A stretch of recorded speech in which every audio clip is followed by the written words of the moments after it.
S so ವೀಕ್ಷಕರೇ, welcome back to another video. Bigg Boss ಕಡೆಯಿಂದ ಒಂದು ಪ್ರೋಮೋ ಅಪ್ಡೇಟ್ ಮಾಡಿದ್ದಾರೆ. ಫಸ್ಟ್ ಪ್ರೋಮೋದು ಝಲಕ್ ಹೇಗಿದೆ ಅಂತ ನೋಡೋಣ. ಜಾನ್ವಿ ಅಶ್ವಿನಿ ಮ್ಯಾಮ್ ಇವಾಗಲೂ ಮಾತಾಡ್ಕೊಂಡ್ರೆ ಎಲ್ಲ ಡ್ರಾಮಾ ಕ್ರಿಯೇಟ್ ಮಾಡ್ತಿದ್ದಾರೆ.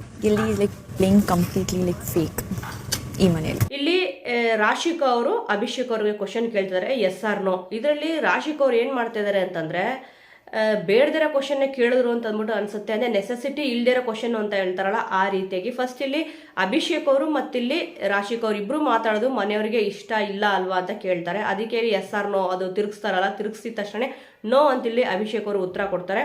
ಇದು ಓಕೆ. ಆ ನಂತರನೇ ಇಲ್ಲಿ ಎರಡನೇ ಕ್ವಶನ್ ಕೇಳೋದು, ಜಾನ್ವಿ ಮತ್ತೆ ಅಶ್ವಿನಿ ಎಲ್ಲ ಮಾತಾಡ್ಕೊಂಡೇ ಡ್ರಾಮಾಗಳನ್ನ ಕ್ರಿಯೇಟ್ ಮಾಡ್ತಾರೆ ಅಲ್ವಾ ಅಂತ ಅಂದ್ಬಿಟ್ಟು ಇಲ್ಲಿ ಕೇಳ್ತಾರೆ. ನೋಡಿ, ಅವ್ರ ಮೈಂಡಲ್ಲೇ ಇಲ್ಲಿ ಅವ್ರಿಗೆ ಗೊತ್ತಿದೆ, ಜಾನ್ವಿ ಅವರು ಅಶ್ವಿನಿ ಅವರು ಇಬ್ರು ಕೂಡ ಮಾತಾಡ್ಕೊಂಡೆ ಮನೆಯಲ್ಲಿ ಎಲ್ಲಾ ಡ್ರಾಮಾಗಳನ್ನ ಇಲ್ಲಿ ಕ್ರಿಯೇಟ್ ಮಾಡ್ತಾರೆ ಅಂತ ಅಂದ್ಬಿಟ್ಟು. ಆದ್ರೂ ಕೂಡ ಅವ್ರ ಜೊತೆಗೆ ಇಲ್ಲಿ ಹೋಗ್ತಾರೆ. ಮತ್ತೆ ಇಲ್ಲಿ ಅಶ್ವಿನಿ ಗೌಡ ಅವ್ರು ಏನನ್ನ ಹೇಳಿದ್ರೆ, ಸ್ವಲ್ಪ ಫಸ್ಟ್ ಟೈಮ್ ಇಲ್ಲಿ ಕೇಳಿದ್ರು. ಈಗ ಸದ್ಯ ನಿನ್ನೆ ಏನೊಂದು ಜಗಳ ಆಯ್ತು, ಆ ಒಂದು ಜಗಳ ಆದ್ಮೇಲೆ ಸ್ವಲ್ಪ ಹೊರಗಡೆ ಬಂದಿದ್ದಾರೆ. ಆದ್ರೂ ಕೂಡ ಇವರಿಬ್ರು ಡ್ರಾಮಾ ಆಡ್ತಿದ್ದಾರೆ ಅಂತ ಗೊತ್ತಿದ್ರು ಕೂಡ ಆ ಒಂದು ಬಕೆಟ್ ಟೀಮಲ್ಲೇ ಇಲ್ಲಿ ರಾಶಿಕ್ ಅವರು ಇದ್ದಾರೆ. ಅದಕ್ಕೆ ಇಲ್ಲಿ ಎಸ್ ಆರ್ ನೋ ರೌಂಡ್ ಅಂತ ಇತ್ತಲ್ಲ, ಅಭಿಷೇಕ್ ಅವ್ರು ಹೇಳ್ತಾರೆ ಕಾಯಿನ್ ತಿರ್ಗ್ಸೋದೇ ಬೇಡ, ಹಾಗೆ ನಾನು ಇಲ್ಲಿ ಹೇಳ್ತೀನಿ ಎಸ್ ಅಂತ ಇಲ್ಲಿ ಹೇಳ್ತಾರೆ. ನನಗೂ ಕೂಡ ಹಾಗೆ ಅನ್ಸುತ್ತೆ ಅಂತ ಇಲ್ಲಿ ರಾಶಿಕ್ ಅವ್ರು ಕೂಡ ಇಲ್ಲಿ ಒಪ್ಕೊಂತಾರೆ. ಇಲ್ಲಿ ಅವ್ರು ಒಪ್ಕೊಂತಿದ್ದಾರೆ ಅಂತ ಅಂದಮೇಲೆ ಅವರು ತಪ್ಪು ಮಾಡ್ತಿದ್ದಾರೆ ಅಂತ ಗೊತ್ತು. ಬಟ್ ಅವ್ರಿಗೆ ಇಲ್ಲಿ ಯಾಕೆ ಸಾಥ್ ಕೊಡಬೇಕು? ಇಲ್ಲಿ ರಾಶಿಕ್ ಅವರು ಮಾಡ್ತಿರೋ ಮೇನ್ ಮಿಸ್ಟೇಕ್ ಇಲ್ಲಿ ಅದು. ಯಾಕಂತಂದ್ರೆ ತಪ್ಪು ಮಾಡ್ತಿದ್ದಾರೆ ಅಂತ ಗೊತ್ತಿದ್ರು ಕೂಡ ಅವ್ರಿಗೆ ಚೆನ್ನಾಗಿ ಸಾಥ್ ಕೊಟ್ಕೊಂಡು ಹೋಗ್ತಿದ್ದಾರೆ. ಇಲ್ಲಿ ಅಶ್ವಿನಿ ಅವ್ರು ಏನೇ ಹೇಳಿದ್ರು ಕೂಡ ಇಲ್ಲಿ ತಲೆ ಆಡಿಸ್ತಾರೆ ರಾಶಿಕ್ ಅವರು ಕೂಡ. ಇಲ್ಲಿ ಜಾನ್ವಿ ಅವರು ಕೂಡ ಇಲ್ಲಿ ಅಷ್ಟೇ, ಬೇಕು ಬೇಕಂತಾನೆ ಜಗಳ ಆಡ್ತಿದ್ದಾರೆ ಅಂತ ಎಲ್ರಿಗೂ ಕೂಡ ಇಲ್ಲಿ ಗೊತ್ತಿದೆ. ಆದ್ರೆ ಏನಕ್ಕೆ ಅದನ್ನ ಆ ರೀತಿಯಾಗಿ ತೋರಿಸ್ಬೇಕು? ಇಲ್ಲಿ ನೀಟಾಗಿ ನಿಯತ್ತಾಗಿ ಆಟ ಆಡಿದ್ರೆ ಚೆನ್ನಾಗಿರುತ್ತೆ. ಇಲ್ಲಿ ಜಾನ್ವಿ ಅವರಾಗಿರ್ಬೋದು, ಅಶ್ವಿನಿ ಅವರಾಗಿರ್ಬೋದು, ಜಗಳ ಆಡಿದ್ರೆ ಅದು ಪ್ರೀತಿಯಿಂದ ಜಗಳ ಆಡ್ದಂಗಂತೆ. ಇಲ್ಲಿ ಗಿಲ್ಲಿ ನಟ ಅವ್ರು ಕೇಳ್ತಾರೆ, ಏನ್ರಿ ಇದು ಬೆಳಿಗ್ಗೆ ಎದ್ರೆ ಈ ರೀತಿ ಮಾತಾಡ್ತೀರಾ, ರಾತ್ರಿ ಅನ್ನೋಸ್ಗೆ ಒಂದಾಗಿರ್ತೀರಾ, ಮತ್ತೆ ಡ್ರಾಮಾ ಎಲ್ಲ ಯಾಕೆ ಬೇಕು ಅಂತ ಕೇಳಿದಾಗ, ನಾವು ಜಗಳ ಆಡಿದ್ರು ಕೂಡ ಅಲ್ಲಿ ಪ್ರೀತಿ ಇರುತ್ತೆ, ಪ್ರೀತಿಯಿಂದ ಜಗಳ ಆಡಿರ್ತೀವಿ, ನಮ್ಮಿಬ್ಬರನ್ನ ದೂರ ಮಾಡಕ್ ನೋಡ್ಬೇಡಿ ಅಂತ ಇಲ್ಲಿ ಹೇಳ್ತಾರೆ. ಅವ್ರಿಬ್ಬರನ್ನ ಯಾರು ದೂರ ಆಗಿ ಅಂತ ಇಲ್ಲಿ ಹೇಳಿದ್ದಾರೆ. ಅವರೇ ಇಲ್ಲಿ ಡ್ರಾಮಾ ಆಡ್ಕೊಂಡು ಇಲ್ಲಿ ಜನಗಳನ್ನ ಮಂಗ ಮಾಡಕ್ ಹೋಗ್ತಿದ್ದಾರೆ. ನಿಜವಾಗ್ಲೂ ಇಲ್ಲಿ ಬಿಗ್ ಬಾಸ್ ಮೇಲೆ ಮಂಗಗಳು ಯಾರು ಅಂತಂದ್ರೆ ಅವರೇ ಇಲ್ಲಿ ಆಗಿದ್ದಾರೆ ಮಂಗಗಳ ತರ. ಏನೋ ಮಾಡಕ್ ಹೋಗ್ತಾರೆ, ಕೊನೆಗೆ ಎಂಡಿಂಗ್ ಅಲ್ಲಿ ನೋಡ್ಬೇಕು ನೀವು, ಅದು ಇನ್ನೇನೋ ಆಗಿ ಇಲ್ಲಿ ಕೊನೆಗೆ ಅವ್ರ ಬುಡಕೆಯಲ್ಲಿ ಬಂದಿರುತ್ತೆ. ಸದ್ಯ ಇಲ್ಲಿ ರಾಶಿಕ್ ಅವ್ರಿಗೆ ಗೊತ್ತು ಅವರಿಬ್ರು ಎಲ್ಲಾ ಡ್ರಾಮಾಗಳನ್ನ ಕ್ರಿಯೇಟ್ ಮಾಡ್ತಾರೆ ಅಂತ ಅಂದ್ಬಿಟ್ಟು, ಆದ್ರೂ ಕೂಡ ಅವ್ರ ಜೊತೆಗೆ ಇಲ್ಲಿ ಇದ್ದಾರೆ. ನೆಕ್ಸ್ಟ್ ಕ್ವಶನ್ ಕೇಳ್ತಾರೆ ಇಲ್ಲಿ, ಧ್ರುವ ಒಬ್ನೇ ಇರಬೇಕು ಅಂತ ಹೇಳ್ತಾನೆ, ಬಟ್ ಆದ್ರೆ ಯಾರಾದ್ರೂ ಬೇಕು ಅವನ ಜೊತೆ ಒಬ್ರು ಇರೋದಕ್ಕೆ ಅಂತ ಇಲ್ಲಿ ರಾಶಿಕ್ ಅವರು ಕೇಳ್ತಾರೆ. ಇವ್ರಿಗೆ ಯಾಕೆ ಬೇಕು ಈ ಕ್ವಶನ್? ಬೇರೆ ಏನಾದ್ರು ಕೇಳಿದ್ರೆ ಆಗಲ್ವಾ? ಇಲ್ಲಿ ಧ್ರುವಂತವ್ರು ಹಾಗೆ ಹೀಗೆ ಅಂತ ಅಂದ್ಬಿಟ್ಟು ಹೇಳ್ತಾರೆ, ಅವ್ರು ಕೆಟ್ಟವರು ಸರಿ ಇಲ್ಲ ಅಂತ ಅಂದ್ಬಿಟ್ಟು ಇಲ್ಲಿ ಅವ್ರ ವ್ಯಕ್ತಿತ್ವಕ್ಕೆ ಮಸಿ ಬಳಿಯಕ್ಕೆ ನೋಡಿದ್ದಾರೆ. ಈ ಒಂದು ಕ್ವಶನ್ ಅವ್ರಿಗೆ ಯಾಕೆ ಬೇಕು ಅಂತ ಇಲ್ಲಿ ಹೋಗ್ಬಿಟ್ಟು ಬೈಸ್ಕೊಂತಾರೆ ಗೊತ್ತಾ, ಇಲ್ದೇ ಇರೋದನ್ನ ಇರುವೆ ಬಿಟ್ಕೊಂತಾರೆ ಅಂತ ಅಂದ್ಬಿಟ್ಟು. ಅದೇ ರೀತಿ ಇಲ್ಲಿ ಆಗುತ್ತೆ. ಯಾಕಂತಂದ್ರೆ ಯಾವತ್ತಾದ್ರೂ ಒಂದಲ್ಲ ಒಂದ್ ದಿವಸಲ್ಲಿ ಅಭಿಷೇಕ್ ಅವರು ಹೇಳ್ತಾರೆ, ಈ ರೀತಿಯಾಗಿ ಇಲ್ಲಿ ರಾಶಿಕ್ ಅವರು ಕೇಳಿದ್ರು ಅಂತ ಅಂದ್ಬಿಟ್ಟು. ಎಸ್ ಆರ್ ನೋ ಇರ್ಬೋದು ಅಥವಾ ಸುಮ್ಮನೆ ಕಾಮಿಡಿಯಾಗಿ ಕೇಳಿರ್ಬೋದು, ಆದ್ರೆ ಕ್ವಶನ್ ಅಂತೂ ಕೇಳಿದಾರಲ್ವಾ. ಇವ್ರಿಗೆ ಯಾಕೆ ಬೇಕು ಧ್ರುವಂತವ್ರ ಯೋಚನೆ? ಇಲ್ಲಿ ಅವ್ರು ಒಬ್ಬರೇ ಆದ್ರೂ ಇರ್ಲಿ, ಯಾರ ಜೊತೆ ಆದ್ರೂ ಇರ್ಲಿ, ಇಲ್ಲಿ ಇವರು ಈ ಕ್ವಶನ್ ಕೇಳಬಾರ್ದಿತ್ತು ನನ್ನ ಪ್ರಕಾರ. ಯಾಕಂದ್ರೆ ಆಲ್ರೆಡಿ ಇವರ ಒಂದು ವ್ಯಕ್ತಿತ್ವಕ್ಕೆ ಮಸಿ ಬಳಿತಾ ಇದಾರೆ ಅಂತ ಅಂದ್ಬಿಟ್ಟು ಇವರೇ ಇಲ್ಲಿ ಹೇಳಿದ್ದಾರೆ.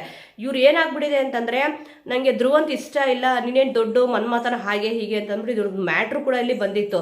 ಇವ್ರು ಇಲ್ಲಿ ಏನ್ ಮಾಡ್ತಾ ಇದಾರೆ ಅಂತಂದ್ರೆ, ಧ್ರುವಂತವ್ರು ಅಷ್ಟು ಚೆನ್ನಾಗಿಲ್ಲ ತಾನೆ, ನೀವ್ಯಾಕೆ ಅವ್ರ ಬಗ್ಗೆ ಮಾತಾಡ್ತೀರಾ? ಅವ್ರ ವಸ್ತುಗಳನ್ನೆಲ್ಲ ಇಲ್ಲಿ ತಗೊಂಡು ಹೋಗ್ಬಿಟ್ಟು ಇಲ್ಲಿ ಧ್ರುವಂತವ್ರದ್ದು ಬೆಲ್ಟು ಮತ್ತಿಲ್ಲಿ ಬ್ರಷ್ ಅಂತ ಅಂದ್ಬಿಟ್ಟು ಧ್ರುವಂತವ್ರೆ ಹೇಳಿದ್ರು. ಈ ಒಂದು ವಿಚಾರದ ಬಗ್ಗೆ ಕ್ಲಾರಿಟಿ ಕೂಡ ಇಲ್ಲಿ ಬೇಕಾಗಿದೆ. ಇಲ್ಲಿ ರಾಶಿಕ್ ಅವ್ರದ್ದು ತಪ್ಪಿದೆಯಾ ಅಥವಾ ಧ್ರುವಂತವ್ರದ್ದು ತಪ್ಪಿದೆಯಾ ಅಂತ ಹೇಳ್ಬಿಟ್ಟು ಫಸ್ಟ್ ಇಲ್ಲಿ ಧ್ರುವಂತವ್ರು ಹೇಳಿದ್ದೇನಪ್ಪಾ ಅಂತಂದ್ರೆ, ಒಂದು ವೇಳೆ ಅವರು ಬೆಲ್ಟು ಗಿಲ್ಟು ಎಲ್ಲ ಎತ್ತಿಟ್ಟಿದ್ರು ಕೂಡ, ಬಟ್ ಹೆಣ್ಮಗು ಬಗ್ಗೆ ಈ ರೀತಿ ಒಂದು ರಿಯಾಲಿಟಿ ಶೋನಲ್ಲಿ ಇಲ್ಲಿ ಮಾತಾಡಬಾರ್ದು. ಇಲ್ಲಿ ರಾಶಿಕ್ ಅವರು ಬೆಲ್ಟ್ ಎತ್ಕೊಂಡು ಹೋಗಿರೋದಿರ್ಬೋದು, ಮತ್ತೆ ಬ್ರಷ್ ಎತ್ಕೊಂಡು ಹೋಗಿದ್ದಿರ್ಬೋದು, ಅಂದ್ರೆ ಅವ್ರು ಎತ್ತಿಟ್ಟಿದ್ರಂತೆ ಧ್ರುವಂತವ್ರದ್ದು. ಆದ್ರೆ ಇಲ್ಲಿ ಧ್ರುವಂತವ್ರು ಹೇಳಿದ್ರಲ್ಲ, ಇದನ್ನ ಎಲ್ಲರೂ ಕೂಡ ಇಲ್ಲಿ ನೋಡಿದ್ರು. ಅಂದ್ರೆ ಅಭಿಷೇಕ್ ಅವ್ರಿಗೆ ಫಸ್ಟ್ ಇಲ್ಲಿ ನೋಡಿದ್ರು, ಆ ನಂತರ ಅವ್ರು ಬೀಳಿಲ್ಲ ಅಂತ ನನ್ನ ಹತ್ರ, ಅಂದ್ರೆ ಧ್ರುವಂತವ್ರ ಹತ್ರ ಹೋದ್ರು, ಯಾರು ಸಿಗ್ಲಿಲ್ಲ ಅಂತ ಅಂದ್ಬಿಟ್ಟು ಕೊನೆದಾಗಿ ಇಲ್ಲಿ ಸೂರಜ್ ಹತ್ರ ಹೋದ್ರು ಅಂತ ಅಂದ್ಬಿಟ್ಟು ಇಲ್ಲಿ ಹೇಳಿದ್ರು. ಬಟ್ ಇದನ್ನ ಎಲ್ಲರೂ ಕೂಡ ಇಲ್ಲಿ ಕೇಳಿಸ್ಕೊಂಡಿದ್ದಾರೆ. ಆದ್ರೆ ರಾಶಿಕ್ ಅವ್ರದ್ದು ಇಲ್ಲಿ ಮೇನ್ ತಪ್ಪೇನು ಅಂತಂದ್ರೆ, ಬೆಲ್ಟ್ ಎತ್ತಿಕೊಳ್ಳೋದು, ಬ್ರಷ್ ಎತ್ತಿಕೊಳ್ಳೋದೆಲ್ಲ ಮಾಡಿದ್ದಾರೆ. ಈಗ ನೋಡಿದ್ರೆ ಮತ್ತೆ ಅವ್ರ ಬಗ್ಗೆನೇ ಇಲ್ಲಿ ಕ್ವಶನ್ ಕೇಳ್ತಾ ಇದಾರೆ.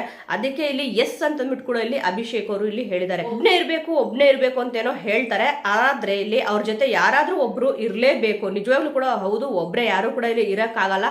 ಇಲ್ಲಿ ಧ್ರುವಂತವ್ರು ರಕ್ಷಿತ್ ಅವರ ಎದುರುಗಡೆ ಇಲ್ಲಿ ಎಗರಾಡಿದ್ರು. ಆಲ್ಮೋಸ್ಟ್ ಎಲ್ಲರೂ ಕೂಡ ಇಲ್ಲಿ ನೋಡಿರ್ತೀರಾ, ಹಾಗೆ ಹೀಗೆ ಅಂತ ಅಂದ್ಬಿಟ್ಟು ಅದನ್ನ ತುಂಬಾ ಅಸಹ್ಯವಾಗಿ ಕೆಟ್ಟದಾಗಿ ಇಲ್ಲಿ ಮಾಡಿ ತೋರಿಸಿದ್ರು. ಅಂದ್ರೆ ಆ ತರ ಮಾಡ್ತಾರೆ ರಕ್ಷಿತಾ, ಈ ತರ ಮಾಡ್ತಾರೆ, ಮಂಗಳೂರಲ್ಲಿ ನಮ್ಮ ಕಡೆ ಈ ರೀತಿಯಾಗಿ ಯಾರು ಕೂಡ ಮಾತಾಡೋದೇ ಇಲ್ಲ ಅಂತ ಇಲ್ಲಿ ಹೇಳಿದ್ರು. ನಾನು ಕೂಡ ಕಮೆಂಟ್ ಅಲ್ಲಿ ಇಲ್ಲಿ ನೋಡಿದೆ, ಎಂತ ಗೊತ್ತುಂಟ ಗಾಯ್ಸ್ ಅಂತ ಬಿಟ್ಟು ಇಲ್ಲಿ ನಮ್ಮ ಮಂಗಳೂರು ಕಡೆ ಅದೇ ರೀತಿ ಫಸ್ಟಿಗೆ ಸ್ಟಾರ್ಟ್ ಮಾಡ್ತೀವಿ ಅಂತ ಕೆಲವೊಬ್ರು ಕಮೆಂಟ್ ಕೂಡ ಇಲ್ಲಿ ಹಾಕಿದ್ರು. ಯಾಕಂದ್ರೆ ಈ ತರ ಕಮೆಂಟ್ ಹಾಕೋದು ಒಳ್ಳೇದು. ಇಲ್ಲಿ ಆ ರೀತಿಯಾಗಿ ಮಾತಾಡಲ್ಲ, ಈ ರೀತಿಯಾಗಿ ಮಾತಾಡಲ್ಲ ಅಂತ ಧ್ರುವಂತವರೇ ಹೇಳ್ತಿದ್ದಾರೆ. ಅಂದ್ರೆ ಅವರ ಒಂದು ಮಂಗಳೂರು ಭಾಷೆನೇ ಅವರು ಸ್ವಲ್ಪ ಕೆಳಮಟ್ಟದಲ್ಲಿ ನೋಡ್ತಾ ಇದ್ದಾರೆ ಅಂತ ನನ್ನ ಒಂದು ಒಪಿನಿಯನ್.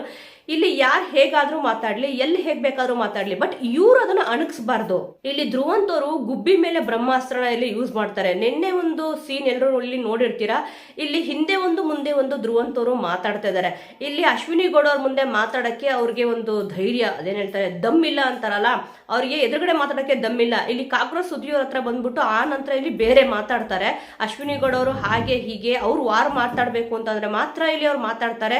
ಇಲ್ಲಿ ಇಲ್ಲ ಅಂತಂದ್ರೆ ಸುಮ್ನೆ ಇರಿ ಅಂತ ನಮ್ಮನ್ನ ಇಲ್ಲಿ ಸುಮ್ನೆ ಮಾಡಿಸ್ತಾರೆ ಅಂತ ಹೇಳ್ಬಿಟ್ಟು ಕಾಕ್ರೋಚ್ ಹತ್ರ ಬಂದ್ಬಿಟ್ಟು ಇಲ್ಲಿ ಧ್ರುವಂತವ್ರು ಹೇಳಿದ್ರು. ಅದೇ ಎದುರುಗಡೆ ಇದ್ದಾಗ ಡಿಸ್ಕಷನ್ ಮಾಡಕ್ಕೆ ಬಿಟ್ಟಿರ್ತಾರಲ್ಲ, ಒಂದು ಗೇಮ್ ಗೆದ್ದಿರ್ತಾರೆ ಅವರು, ಆ ಗೇಮ್ ಗೆದ್ದಾಗ ಡಿಸ್ಕಷನ್ ಮಾಡ್ಬೇಕಾದ್ರೆ ಹೌದೇ ಮೇಡಮ್, ಹಾಗೆ ಮೇಡಮ್ ಅಂತ ಅಂದ್ಬಿಟ್ಟು ಅಂದ್ರು. ಅವರೆಲ್ಲರೂ ಕೂಡ ಹೊರಗಡೆ ಹೋದ್ಮೇಲೆ ಬಂದ್ಬಿಟ್ಟು ಕಾಕ್ರೋಚ್ ಸುದ್ದಿಯವ್ರ ಹತ್ರ ಇದನ್ನ ಡಿಸ್ಕಸ್ ಮಾಡ್ತಾರೆ.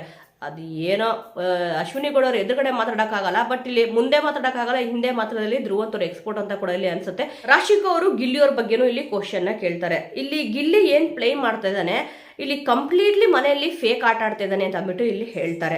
ಅವನು ಅಳ್ದೇ ಇರೋದನ್ನ ಇಲ್ಲಿ ತೋರಿಸ್ತಾ ಇದ್ದಾನೆ, ಈ ಮನೆಯಲ್ಲಿ ಇದಾನೆ ಅಂತ ಅಂದ್ಬಿಟ್ಟು ಇಲ್ಲಿ ಹೇಳ್ತಾರೆ. ಅದೇ ಗಿಲ್ಲಿಯವರು ಆಡ್ತಿರೋ ಆಟ ಎಲ್ಲ ಫೇಕು, ಅವ್ರು ಹೊರಗಡೆ ಇರೋದೇ ಬೇರೆ ರೀತಿ, ಈ ಬಿಗ್ ಬಾಸ್ ಮನೆಯಲ್ಲಿ ಇರೋದೇ ಬೇರೆ ರೀತಿ. ಇದಕ್ಕೆ ಅಭಿಷೇಕ್ ಅವರು ನೋ ಅಂತ ಇಲ್ಲಿ ಹೇಳ್ತಾರೆ. ಅದು ಕರೆಕ್ಟ್. ಇಲ್ಲಿ ಗಿಲ್ಲಿ ಅವರು ಹೊರಗಡೆ ನೀವು ಸುಮಾರು ರಿಯಾಲಿಟಿ ಶೋಗಳು ಇಲ್ಲಿ ನೋಡಿರ್ಬೋದು, ಅವರು ಯಾವ ರೀತಿ ರಿಯಾಲಿಟಿ ಶೋಗಳಲ್ಲಿ ಕಾಣಿಸ್ಕೊಂಡಿದ್ರೋ ಅದೇ ರೀತಿ ಬಿಗ್ ಬಾಸ್ ಮನೆ ಒಳಗಡೆ ಇದ್ದಾರೆ. ಅಂದ್ರೆ ಅವರು ಅಳ್ದೇ ಇರೋದನ್ನ ಇಲ್ಲಿ ತೋರ್ಸಕ್ಕೆ ಹೋಗ್ತಲ್ಲ, ಅವರು ನಾರ್ಮಲ್ ಆಗಿ ಹೇಗೆ ಆಟ ಆಡ್ತಾರೋ, ಹೇಗೆ ಇಲ್ಲಿ ಇರ್ತಾರೋ, ನೀವು ಇಂಟರ್ವ್ಯೂಗಳು ಕೂಡ ಇಲ್ಲಿ ನೋಡಿರ್ಬೋದು, ನಮ್ಮ ಒಂದು ಚಾನಲ್ನಲ್ಲಿ ಹಾಕಿದೀವಿ. ಬಿಗ್ ಬಾಸ್ ಮನೆಯಲ್ಲಿ ಗಿಲ್ಲಿಯವರು ಹೇಗಿದಾರೋ ಅದೇ ರೀತಿ ಸೇಮ್ ಟು ಸೇಮ್ ಮನೆಯಲ್ಲೂ ಕೂಡ ಅವರು ಅದೇ ರೀತಿ ಇರ್ತಾರಂತೆ. ಆರಾಮಾಗಿ ಹೋಗಿ ನೆಲದ ಮೇಲೆ ಕುತ್ಕೊಂಡ್ಬಿಡೋದು, ಎಲ್ಲರನ್ನು ರೇಗಿಸೋದು, ಎಲ್ಲರ ಜೊತೆ ಚೆನ್ನಾಗಿರೋದು, ಅವ್ರು ಬೇಕು ಅಂತ ಮಾಡೋದಲ್ಲ, ಅವ್ರು ಎಲ್ಲರ ಜೊತೆನೂ ಕೂಡ ಬೆರೆಯೋದೇ ಆ ರೀತಿ. ಊರಿನ ಜನಗಳೇ ಇಲ್ಲಿ ಹೇಳಿದ್ದಾರೆ. ಇಲ್ಲಿ ಗಿಲ್ಲಿಯವರು ಬಿಗ್ ಬಾಸ್ ಮನೆಯೊಳಗಡೆ ಯಾವ ರೀತಿ ಇದಾರೋ ಅವರು ಹೊರಗಡೆನೂ ಕೂಡ ಅದೇ ರೀತಿ ಇದ್ರು, ಅವ್ರೇನು ಕೂಡ ಫೇಕ್ ಆಟ ಆಡ್ತಾ ಇಲ್ಲ ಅಂತ ಬಿಟ್ಟು ಸುಮಾರು ಜನ ಇಲ್ಲಿ ಹೇಳಿದ್ದಾರೆ. ಇಲ್ಲಿ ರಾಶಿಕ್ ಅವ್ರಿಗೆ ಏನ್ ಅನಿಸ್ತಿದೆ ಅಂತಂದ್ರೆ, ಯಾರು ಯಾವ ರೀತಿ ಆಟ ಆಡ್ತಾ ಇದಾರೆ, ಯಾರು ಫೇಕು ಯಾರು ರಿಯಲ್ ಅಂತ ಅಂದ್ಬಿಟ್ಟು ಒಂದು ತಿಳ್ಕೊಳ್ಳೋ ಒಂದು ಕೆಟ್ಟ ಕುತೂಹಲ. ನಿಜವಾಗ್ಲೂ ಕೂಡ ಈ ರೀತಿಯಾದ ಕ್ವಶನ್ ಕೇಳಕ್ಕಿಂತ ಅವರು ಬೇರೆ ರೀತಿಯಾಗಿ ಕೇಳ್ಬೋದಿತ್ತು. ಇಲ್ಲಿ ಸೂರಜ್ ನನ್ನ ಇಷ್ಟ ಪಡ್ತಾ ಇದಾರ, ಆ ರೀತಿಯಾಗಿ ಕೇಳಿದ್ರೆ ಸ್ವಲ್ಪ ಅವ್ರಿಗೆ ಹೆಲ್ಪ್ ಕೂಡ ಇಲ್ಲಿ ಆಗಿರೋದು. ಯಾಕಂದ್ರೆ ಅಭಿ ಅವ್ರು ಕೂಡ ಇಲ್ಲಿ ಸೂರಜ್ ಅವ್ರ ಜೊತೆ ಮಾತಾಡ್ತಾರಲ್ಲ, ಇಲ್ಲಿ ಯಾರೇ ಕ್ವಶನ್ ಕೇಳ್ಬೇಕಾದ್ರು ನೀವು ಅಬ್ಸರ್ವ್ ಮಾಡಬಹುದು, ಅವ್ರನ್ನ ಇಲ್ಲಿ ಜಾಸ್ತಿ ಅವ್ರು ಹೈಲೈಟ್ ಮಾಡ್ಕೊಳಕ್ಕೆ ಇಲ್ಲಿ ಕೇಳ್ತಾ ಇರ್ತಾರೆ. ಮತ್ತೆ ಬೇರೆಯವ್ರ ಬಗ್ಗೆ ಏನೊಂದು ಒಪಿನಿಯನ್ ಇಟ್ಕೊಂಡಿದ್ದಾರೆ ಇವರು ಅಂತ ಅಂದ್ಬಿಟ್ಟು ಇಲ್ಲಿ ತಿಳ್ಕೊಂತಿದ್ದಾರೆ. ಒಂದು ಆಟದ ಚಿತ್ರಣ ಏನೇ ಇರ್ಬೋದು, ಬಟ್ ಬಿಗ್ ಬಾಸ್ ಮನೆಯಲ್ಲಿ ಅವ್ರವ್ರಿಗೆ ಬೇರೆ ರೀತಿ ಅನಿಸ್ಬೋದು, ಬಟ್ ನೋಡೋರ್ಗೂ ಕೂಡ ಕರ್ನಾಟಕದ ಜನತೆಗಳಿಗೆ ಇಲ್ಲಿ ಯಾರು ಫೇಕು ಯಾರು ರಿಯಲ್ ಅಂತ ತುಂಬಾನೇ ಚೆನ್ನಾಗಿ ಗೊತ್ತಿರುತ್ತೆ. ಯಾಕಂದ್ರೆ ಪ್ರತಿಯೊಬ್ಬ ವ್ಯಕ್ತಿನೂ ಕೂಡ ಇಲ್ಲಿ ಒಂದೇ ತರ ಇರಕ್ ಆಗೋದೇ ಇಲ್ಲ. ಸಮಯ ಸಂದರ್ಭ ತಕ್ಕಂತೆ ಇಲ್ಲಿ ಬದಲಾವಣೆ ಆಗ್ಲೇಬೇಕು, ಅದು ಜಗದ ನಿಯಮ ಕೂಡ ಹೌದು. ಈಗ ಸದ್ಯ ಗಿಲ್ಲಿ ಅವರು ಫೇಕಾ ಅಲ್ವಾ ಅಂತ ಕೇಳಿದಕ್ಕೆ ಅಭಿಷೇಕ್ ಅವರು ನೋ ಅಂತ ಹೇಳಿದ್ದಾರೆ. ಈಗ ರಾಶಿಕಾ ಅವರು ಕೂಡ ಅದರಲ್ಲಿ ಹಲವಾರು ಕ್ವಶನ್ಗಳನ್ನ ಕೇಳಿದ್ದಾರೆ. ಸೊ ವೀಕ್ಷಕರೇ, ಈ ಒಂದು ಪ್ರೋಮೋ ನೋಡಿ ನಿಮ್ಗೆ ಏನ್ ಅನಿಸ್ತು? ಬಿಗ್ ಬಾಸ್ ಮನೆಯಲ್ಲಿ ಯಾರಿಂದ ಡ್ರಾಮಾ ಸ್ಟಾರ್ಟ್ ಆಗುತ್ತೆ, ಮತ್ತೆ ಇಲ್ಲಿ ಯಾರು ಡ್ರಾಮಾ ಆಡ್ತಾ ಇದ್ದಾರೆ, ಯಾರು ಫೇಕು ಅನ್ನೋದ್ರ ಬಗ್ಗೆ ನಿಮ್ಮ ಒಂದು ಒಪಿನಿಯನ್ ಇದೆ.